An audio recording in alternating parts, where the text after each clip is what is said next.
Last night, after seeing the story of a Bennington mother who has a recording of what she claims proves her 9-year-old autistic son was routinely being locked in a room at school and was abused and harassed by aides who'd been assigned to assist in his education. Well, the Bennington district has said the matter is being investigated. On Facebook, many called for swift action to be taken, but some question what's required to be an aide or a paraprofessional.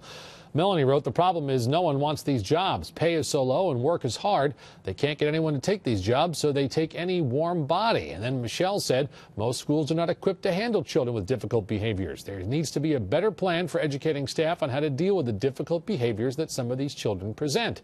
So what is required of a person to work with special needs students, or does it just have to be a warm body?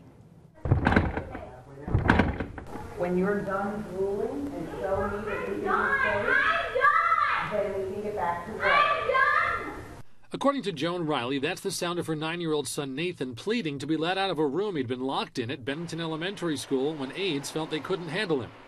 Done. Consider it done. They're shutting me in that room every day. Riley claims the aides are also the ones heard on the tape joking about withholding Nathan's lunch, even calling him derogatory names. I think he's a little dumb. With the right supports and the proper people, he could do well here. But how does someone ensure school aides are the right people and can provide those supports? We go through a very careful process. Andrew MacKenzie, executive director of the Newmeadow preschool in Malta, which specializes in educating children with autism, abides by all the state requirements, criminal background checks and such, but the process doesn't end there. There's a very extensive initial orientation and ongoing training that we put people through, which includes many of these areas of ensuring that we have people who are prepared and who know how to address the challenges and the issues of working with children with disabilities. MacKenzie says they refuse to allow anyone who has not been specifically prepared to work with special needs children to be employed by Newmeadow. Even the building custodian must complete the training.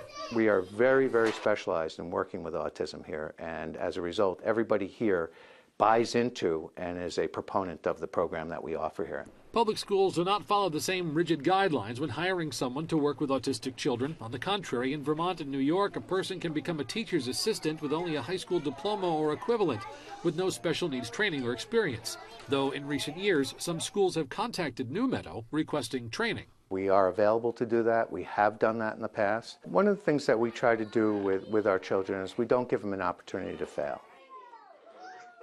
Joan Riley claims that one of the adults heard on the tape she has is that of a substitute who was called in. Typically, no certificate is offered specifically for substitutes, and qualifications are generally similar to those for serving as a teacher's aide.